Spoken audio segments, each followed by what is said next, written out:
Bueno, 10:31 de la mañana, está con nosotros Mario Gluck. ¿Cómo te va, Mario? ¿Qué decís? Bienvenido. Bienvenido aquí Gracias. a la radio, Muchas como gracias. siempre. Una vez por mes lo tenemos en los viernes. Y bienvenido al streaming. Y es también el estreno del streaming con Mario. Ah, qué bueno. Bien. Digo, una pregunta, ¿no? Sí. Porque yo lo estoy viendo muy frecuentemente y los veo a los dos con remera negra. Hay que venir con remera negra para el streaming. No. Es. Tiene la casualidad, yo de hecho. Pero con Guille, como hoy venía, no estaban Gerardo y Ñana, dijimos con qué color vamos. No, mentira, fue pura casualidad. No, porque veo los ¿No te streaming llegó casi a todo. vos? ¿No te llegó el correo? código de El vestimenta? memo. El código de vestimenta dress y el dress code. code. Sí, el Dress dress code. code. El dress code no me llegó. Bueno, para la próxima te lo mandamos, así venimos. Bien, todos no, coordinados, vengo como tengo que venir. Claro. sí, No, sí. porque aparte veo que todos los de streaming usan remera negra. Mira, a nosotros todavía no nos dieron detalles si el cuadrille no, las rayas, Ah, las rayas, no nos dicen. especificaron, pero yo creo que hay ciertas tramas Debe de haber telas que algo. por ahí no son tan convenientes. Debe ser también que hay como un uso muy abusivo, te diría yo, de los colores oscuros en la ropa. O por lo menos hay, de hecho hay como una tendencia a usar colores, o mucha gente, Sí. andar en un colectivo, subite en invierno a ver cuántas camperas son azules y negras. Sí, es verdad. Son todas. No, ese es tremendo. prácticamente. Sí. Y hay muy poco color. De hecho, hay algunos diseñadores que dicen voy a poner color porque la gente si no se va todo al negro. Creo que Sí, de ahí, aburridísimo. Creo que Benetton, perdón por la mala palabra que digo, pero en algún momento Por ahí United conseguimos se había propuesto como desafío poner un color, viste que está United Color of Benetton como el Sí, eslogan, como el porque lema. justamente él veía que toda la gente se ponían colores negros, grises y aburridos. Bien. Según color. Bueno, avísenme la próxima. Bueno, después Avísenme hagamos la próxima alguna vez porque- algún capítulo sobre la historia de la vestimenta. No sé estaría mal. de eso yo. No, la pero verdad que no sé. buscalo. No sé, y bueno, me estás dando más trabajo con lo que ¿Qué es cobro. historiador? Escúchame. Pero Mario, ¿cómo no? ¿Viste Y, cuando te piden cualquier cosa? ¿Vos Cualquier que sos cosa. historiador? Vos que soy historiador, Vos que decime sos tal abogado, cosa. sobre Che, todo. por supuesto. Bueno, Tienen pero- herramientas ustedes para buscar. uf, una herramienta bárbara. Ah, bueno. Herramientas Hoy y hace falta plata para eso. No, por supuesto. Y tiempo. Y la cabeza no da para tanto. Busquemos algo más cercano. Vamos Sí, al sí, Monumento sí. a la Bandera. Vamos al Monumento a la Bandera. El otro día presentamos. ¿Se ve acá? ¿Se ve? A ver, sí. Ya te vamos a decir. Pero yo creo que sí. Perfectamente. Bien. Se ve este libro que lo escribió Gabriela Causolo, que es una. En realidad, originalmente fue una tesis doctoral. Hay muchas tesis doctorales interesantes que se están haciendo acá en la UNR, del área nuestra, sobre todo, de la historia de la ciencia política, que vale la pena difundirla. Y en esto lo editó la editorial de la Facultad de Humanidades y Artes. Es la historia del Monumento a la Bandera. Uno dice, bueno, ¿qué historia puede contarse? Bueno, hay muchas cosas que se pueden contar. Cosas que se pueden contar y que es contar no solo la historia del monumento en sí, sino si arrancamos por cuándo empezó a plantearse la idea de algún monumento. Cuándo empezó a plantearse también la idea de que Rosario era la cuna de la bandera. Que en realidad es algo mucho más cercano en el tiempo de lo que se supone. ¿Por qué? 1812, cuando fue el acontecimiento que esto conmemora, ¿no? 1812 lo que ocurrió, y esto lo hago muy sintético, muy hasta brutalmente sintético, pero Belgrano no se propuso hacer una bandera para un país. Se propuso hacer un distintivo para la guerra, lo que estaba en ese momento que era la guerra. Después incluso hubo idas y vueltas con eso, hubo una discusión también con el triunvirato, bueno, en fin, hubo una serie de cuestiones, pero el que consagró ese día como el Día de la Bandera Patria fue Bartolomé Mitre unos cuantos años después. Dice, casi se hizo la primera bandera. Bueno, ahí empezamos. Y ahí empezó también en la ciudad de Rosario, que ya era ciudad desde 1852, a plantearse desde el mismo 1852 esta cuestión. O sea, ahí en 1852-53, Eudoro Carrasco hace lo que sería el emblema de la ciudad. Ese que tiene una manito izando la bandera, tiene un barco, tiene una cosa de trigo, en fin. Ese escudo ya está diciendo algo. Ajá. Y ya empiezan a plantearse proyectos de monumento, que en realidad el más serio del siglo XIX fue el de Nicolás Grondona, que quiso hacer como dos monolitos, uno de esta orilla y otro de la otra orilla del Paraná, o sea, en la isla. Pero bueno, esos monumentos se desmoronaron en realidad, no fueron pequeños monolitos que se desmoronaron. Pero la idea siguió circulando. ¿Y cuál es la idea? Lo que pasa es que ahí se estaba consolidando y se estaba armando toda una élite, uno dice élite, es el grupo de notables, digamos, de la ciudad, empresarios, algunos intelectuales, como el fundador de la capital, Ovidio Lagos, como Carrasco, que también fue uno de los fundadores de la capital. Empezaron a plantearse la idea de decir, bueno, ¿cómo incorporamos esta ciudad, a la historia del país? Entonces, en una forma más clara era esta, quizás una más o menos evidente, pero aparte tenía una ventaja más. En parte de la élite de la ciudad había muchos genovés. Entonces ahí es como cuando a veces las cosas, los astros se encuentran y da la casualidad, no es casualidad obviamente, que Belgrano era genovés también. Entonces ahí hay como, hoy diríamos un macheo, digamos, que que posibilitó y que generó más todavía esta posibilidad. Grondona era genovesa aparte, el que inventó el primer monumento a la bandera. Después uno de los intendentes más emblemáticos de la ciudad, digo, por todo lo que construyó y por todo lo que se propuso, que fue el intendente Lamas, a fines del siglo XIX se preocupó de armar una comisión que investigara dónde fue izada la bandera. Bueno, más allá fue tomado testimonios orales, había gente que era grande ya y que decía, sí, yo lo vi acá, Belgrano. Bueno, en fin, no importa eso. Pero lo importante es que dice, bueno, acá hacemos el monumento, piedra fundamental. ¿Dónde está? ¿Dónde está ahora? Exactamente. Más allá de que fuera el lugar, no fue el lugar. Y ahí, bueno, entonces, esto es, si se quiere, es la prehistoria del monumento. Y Gabriela Couselo lo que hace es cruzar lo que pasa en el país, lo que pasa en la ciudad, lo que pasa con esta élite que quiere organizar de alguna manera los sentidos comunes y lo que va pasando en la construcción del monumento. Fíjense que desde 1872 se plantea la posibilidad de un monumento y recién se termina de construir en 1957. Llevó un tiempo. Llevó un tiempo importante. Y desde la idea hasta que arrancó la obra, ¿cuál fue? Hay que ver cuáles ideas, porque está la idea primera del centenario del monumento de Lola Mora, que ahora está incorporado de alguna manera, que realmente eso fue muy interesante. Claro. Y es reciente, pero fue algo muy interesante porque decir, bueno, esas estatuas estaban circulando no se sabe dónde, en distintos lugares de la ciudad, algunas se rompieron, bueno, y las pusieron ahí y la hicieron integrar, y de hecho es parte del monumento ya. Exacto. Bueno, con Lola Mora hubo una serie de problemas contractuales, hubo discusiones también de un núcleo de artistas plásticos, ingenieros y arquitectos de la ciudad que decían, bueno, tendríamos que ser nosotros los que lo hacemos. Bueno, en definitiva, hubo una serie de problemas, de idas y vueltas con Lola Mora que hicieron que le bajaran el contrato y quedaron algunas estatuas. Claro. Las mandaron, las pusieron en distintos lugares, en fin. De ahí hubo que armar otra comisión en el año 27. Esa comisión fue rebotada por una sociedad de artistas plásticos nacionales donde estaba, entre otros, el hermano de quien fue el arquitecto. O sea, Alfredo Guido, que era el hermano de Ángel Guido, quien fue el arquitecto final de esto.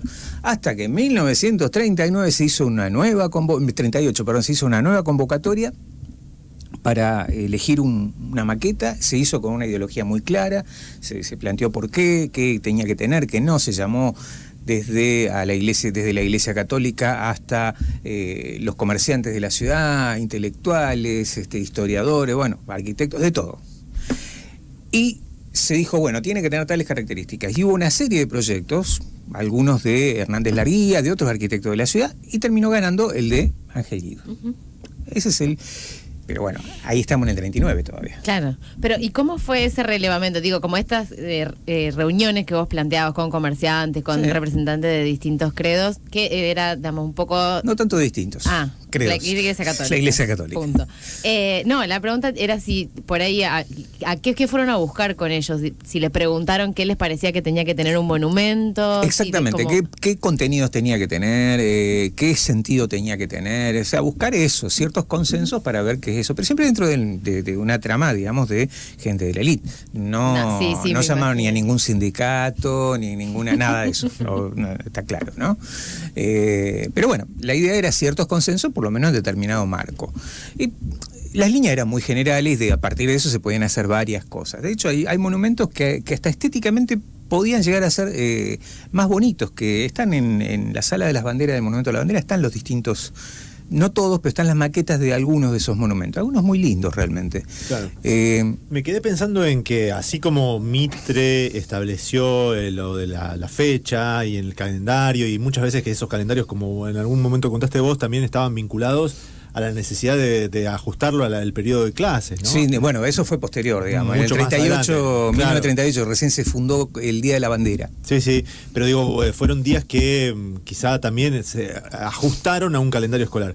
Pero también preguntarte si la construcción de monumentos se ajustaba con la necesidad de diseñar ciudades, de copiar a otras ciudades, o de el mismo hecho de la reciente formación de los estados, esta necesidad de hacer monumentos que hoy ya no tenemos mucho, ¿no? Sí. En realidad ya cuando se construye, cuando se hace el proyecto de Monumento a la Bandera, estamos en la década del 30, la monumentalidad no quiere decir ya la construcción del Estado, pero sí la presencia del Estado, y esto a nivel mundial. La presencia del Estado, que era una presencia que se veía con cada vez más fuerza a nivel económico, a nivel político, a todos los niveles que uno se puede imaginar. Entonces, esa representación está ahí.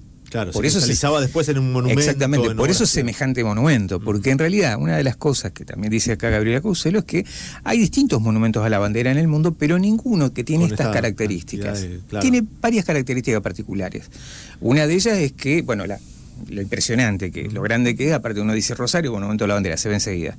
La otra es que es un monumento habitable. Claro. En el proyecto de Guido hay un proyecto urbano también, un proyecto que él tuvo, que era de hacer una continuidad con lo que ahora es el pasaje Juramento, cruzar la plaza y hacer una avenida central tirando abajo las manzanas que están entre Córdoba y Santa Fe hasta Francia. Claro. Una locura. Una locura. A ver.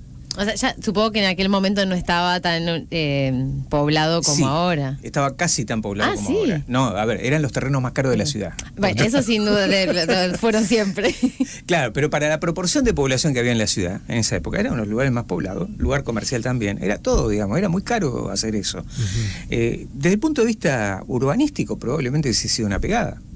Hacer semejante avenida tipo 9 de julio, una cosa así, estaba bárbaro, pero bueno, no hubo caso.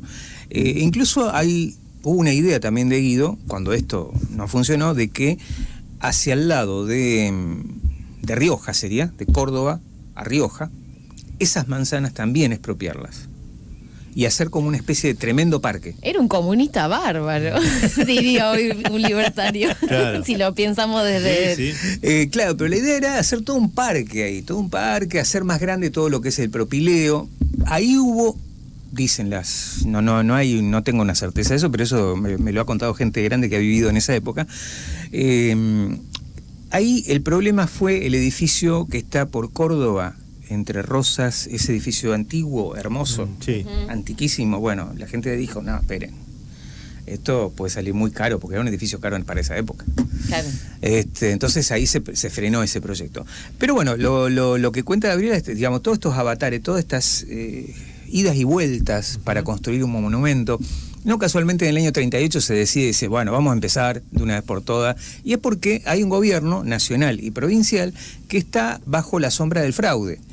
Y una de las formas de tratar de legitimarse, sobre todo el gobierno provincial de Manuel de Iriondo, era buscar hacer obra pública. Y esta era una obra pública que estaba postergada. Igualmente se siguió postergando por cuestiones económicas, cuestiones de todo tipo.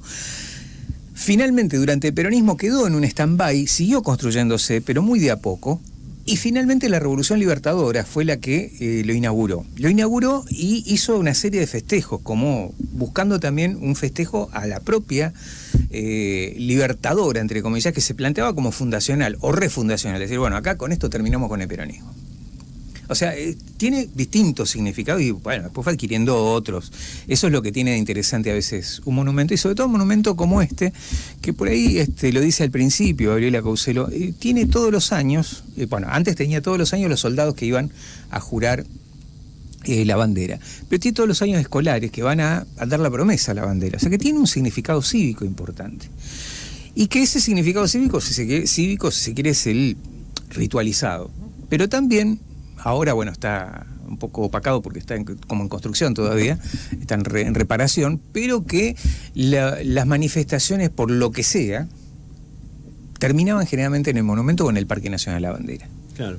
Y ahí quedó como una tradición e institución ya. Exactamente, quedó como una institución. Desde, no sé, los campeonatos mundiales. Los campeonatos mundiales. Los cierres de campaña históricos. Los cierres de campaña se hacen ahí. Hay muchas cosas que se hacen ahí. Bueno, y protestas por distintas cuestiones de todos los colores posibles se hacen ahí. Claro, Sí, recitales públicos. Lo importante de la habitabilidad de ese monumento, que era lo que vos destacabas, ¿no? De poder estar, digamos, tomarlo como un espacio donde encontrarse también. Exactamente, que es un lugar donde encontrarse. Entonces se han hecho recitales, muchas cosas se han hecho. Bueno, acá un poco lo que desgrana es contar cómo fue la construcción de esto, ¿no? En principio. Claro. Y llegar hasta el año, digamos, en que se terminó de plasmar. Después los significados empiezan a aparecer por la propia... por el propio recorrido que hace la gente en el lugar. Que eso suele ocurrir siempre. La posibilidad de ver y de subir hasta las alturas siempre estuvo abierta al público. Sí, teóricamente. Eso estaba pensado desde el principio, desde el primer momento. Claro. Tenía un sentido. A ver, el sentido, lo que pasa es que hay cosas que no están muy comprobadas porque no hay documentación a veces, pero hay toda la arquitectura, tiene un sentido. Hay algo que se descubrió relativamente hace no tantos años, de que hay una nave ahí. Ajá. Que está hecho como una nave, uno la ve de arriba, una nave, pero esa nave es una nave de piedra que no va a ningún lado, en definitiva. Y Guido era un personaje muy particular, muy preocupado por lo que pasaba con el puerto, que el puerto en la década del 30 empezó a decaer, y ni hablar de los 40, o sea, el puerto dejó de ser el centro, digamos, de la ciudad durante un tiempo, y eso lo preocupaba bastante, y escribió incluso un libro bastante horrible, digamos, una novela espantosa que escribió Guido. No era escritor. Buen arquitecto, mal escritor. Excelente arquitecto. Claro. No, pero aparte tenía varias obsesiones muy interesantes, Guido, porque él tenía una obsesión con el americanismo e indigenismo, él y su hermano. Recomiendo también que alguna vez fuimos con alguien de esta radio a ese lugar, que vayan a la Casa Fracassi cuando se pueda, los que no han ido. Si ustedes fueron alguna vez, es fascinante. Es una casa que construyó Guido para el psiquiatra Fracassi y que pintó el hermano Guido, Alfredo Guido. Tiene creo que en una especie de living, comedor, tiene en una cúpula hecha con todos motivos andinos. Es una cosa muy... Y ustedes lo ven por afuera, es muy colonial, muy barroco. Está bueno para ir. No, es interesante, muy interesante conocer esa casa, porque es rara aparte, muy rara. Guido hizo muchas casas, y su marca, una de sus marcas era una especie de romboide, que no sé, parece una estrella, una cosa así, que algunos dicen que es el sol peruano, pero no estaba muy seguro, que es lo que se ve también en la cúpula, ¿cómo se llama? En la torre. Claro. Lo que se ve desde arriba, que se ve como una especie... pero volviendo a la torre del monumento, que él estaba preocupado por el puerto y entonces... No, a ver, estaba preocupado por el puerto, por muchas cosas, pero la idea de la torre, primero que a él le gustaban los rascacielos. Ajá. Esa era otra de las variantes, digamos. A él le gustaba los latinoamericanos, los rascacielos, una obsesión que tuvo con las torres fue bastante importante. Pero la idea era que desde ahí se viera una perspectiva.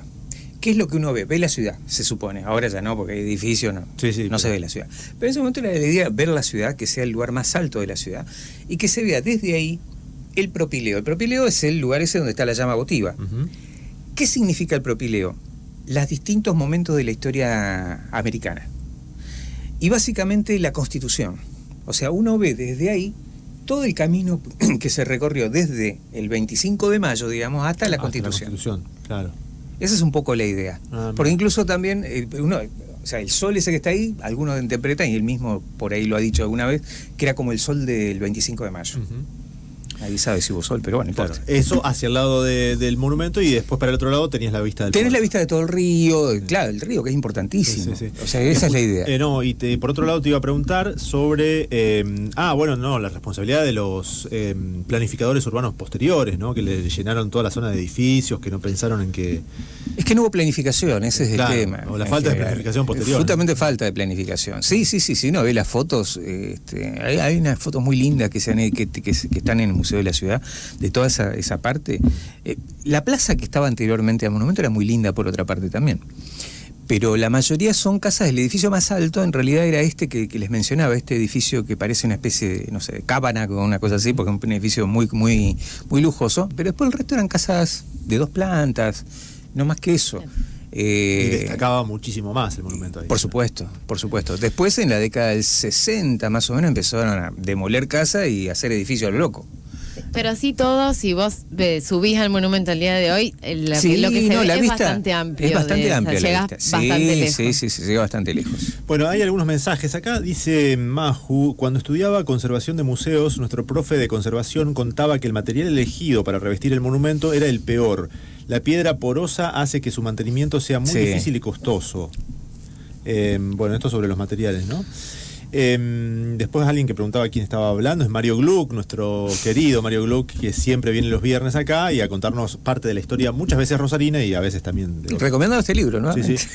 Recomendalo. Ahí de hecho nos dice, hace poco salió el libro de la historiadora Gabriela Couselo, exactamente. y bueno, hace referencia sobre la historia del monumento y es el que trajiste vos para contar. Exactamente. Así que bueno, lo reiteramos, historia de un monumento de Gabriela Couselo y vos estuviste en la presentación. Sí, tuvimos la presentación en la Feria del Libro, tuvimos varios. No, y repetir que las columnas de Mario, así como las del resto de nuestros columnistas, las pueden encontrar en el Spotify de la radio. Ahí van a encontrar seguramente esta tarde el recorte para quien se lo perdió, quiera escucharlo Claro. bien. Una cosa, ¿puedo Sí, mandar además, sobre un esto, aviso publicitario que no me lo pagan, pero bueno, antes de eso ni lo te voy a digo- pagar tampoco. Te digo que dice, la casa que hizo Guido está en Ocampo, Casi Lagos. Se Hay ve su una ahí símbolo también. Y la hizo para su cuidador de caballos. Dice, Esa es una de las casas, pero son varias, no, Ah, no es una por sola. eso, está bien. Son varias. También hay otra por calle Ceballos entre Oroño y Balcarce. Hay otra casa Ceballos de Guido. entre Sí. Oroño y Balcarce. También hizo el edificio, o por lo menos la fachada que va por Buenos Aires del edificio de Gimnasia de Esgrima de Rosario. mirá. Esa cosa Sí, rara que sí, parece. sí. Bueno, eso lo hizo él. Bien. No, hizo varias cosas. Después una casa propia de él por calle Colón. Bueno, lo más notable, digamos, fue la casa Fracassi, porque es una cosa rarísima. Es un edificio impresionante. sí. Impresionante. Bueno, el anuncio, Mario. El anuncio, ¿no? Este domingo sale con el Diario de la Ciudad, el Decano de la Prensa Argentina, Sí. sale un suplemento de historia de Rosario. Ajá. Yo no escribí, pero coordiné junto con Sebastián Riestra. Ahí, bueno, hay algunos artículos más o menos cronológicos, vienen de Rafael Yelpi, de Miguel Ángel de Marco, de Gabriela Águila, de Cristina Viano, bueno, toda gente vinculada a la universidad, salvo, bueno, el caso de que en un inédito de Rafael Yelpi, que va a salir junto con eso Bien. el domingo. El domingo próximo. Este Entonces, domingo, sí.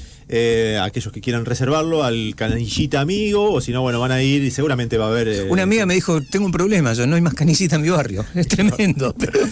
Bueno, Mario, escuchá una cosa, estoy buscando acá, la próxima vez que te toca ya tenemos el dress code, es rosa chicle, así que venite con ese color. Rosa chicle. Sí, Bárbaro. toca- No tengo nada, toca- rosa toca- Bueno, tenés un mes para hay que comprarlo, tenés que Mario, buscar. qué sé yo, pedir prestado. Yo estaba contento porque tengo no, como 5 negro remeras tocaba, negras. negra Era tocaba hoy. ahora. Qué la macana. semana Porque que- estamos en temporada Vamos. de Scorpio. Así. El mes que viene rosa chicle. Venite Bueno. con el color de todo, porque si no... No, si no voy a quedar descolgado. Colgado como hoy. Gracias, Mario, como Gracias. siempre, Mario Gluck aquí con la columna de historia a las 10:54.